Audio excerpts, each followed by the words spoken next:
Mohon penjelasan Ustaz mengenai kedudukan hadis di bawah ini. Dalam Sahih Bukhari dan Muslim disebutkan dalam bab zikir setelah sholat dari Ibnu Abbas radhiyallahu anhu, beliau berkata, sesungguhnya mengeraskan suara zikir ketika orang-orang usai melaksanakan sholat wajib merupakan kebiasaan dilakukan oleh Rasulullah di zaman Rasulullah SAW. Ibnu Abbas menambahkan, aku mengetahui mereka selesai sholat dengan itu apabila aku mendengarkannya.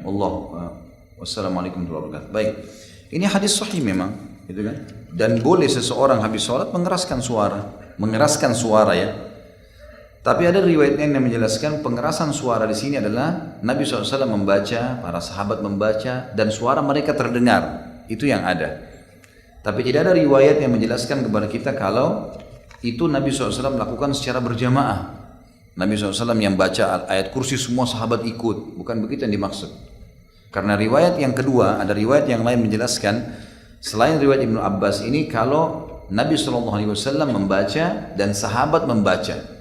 Misal di sini baca ayat kursi, di sana baca Al-Ikhlas, sana baca Subhanallah 33, bebas, tidak terikat dengan satu panduan. Itu yang ada, Allahu a'lam. Tentu sekali lagi ini bukan menyalahkan ya. Kalau ada teman-teman di sini, saya akan selalu mengingatkan dalam pengajian sekarang, karena ini sudah banyak orang yang mau menyebarin fitnah ke sana sini. Kalau antum berpegang pada dalil, berzikir berjamaah setelah sholat, lalu rame-rame sama-sama punya dalil, silahkan kerjakan.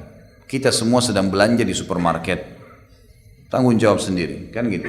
Kalau antum anggap itu benar, silahkan jalankan. Jangan dianggap menyalahkan. Saya berbicara sebatas apa yang saya ketahui, dan ini niatnya hanya kehati-hatian.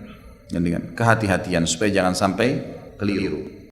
Quran surah 4 ayat 103. Silahkan dicek. Fa idza qadaytumus shalah.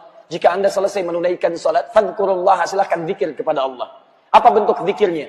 Hadis riwayat Muslim, hadis 593. Ya astaghfirullah, astaghfirullah, astaghfirullah. Allahumma antas salam, minkas salam. Tabarakta ya dzal jalali wal ikram. Itu kata Ibnu Abbas radhiyallahu taala anhuma. Awal-awal masa zikir dibimbing oleh Nabi dikeraskan.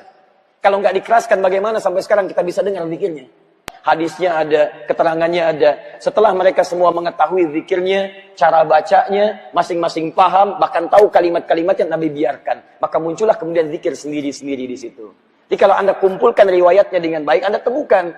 Ada faedahnya dikumpulkan oleh Imam Asy-Syafi'i, disimpulkan. Kata Imam Asy-Syafi'i, akan lebih baik jika Anda masuk di lingkungan yang belum paham tentang zikir, maka bacakan, bimbing mereka dengan yang jahar. Jika sudah diketahui dengan baik, maka silahkan berzikir dengan sir, sehingga setiap orang bisa memohon dengan kepentingannya masing-masing. Itulah keseluruhan hadis yang muncul tentang masalah. Ada hadis mengatakan tatkala bertasbih, bertahmid, bertahlil sesudah sholat dianjurkan supaya suaranya dikeraskan.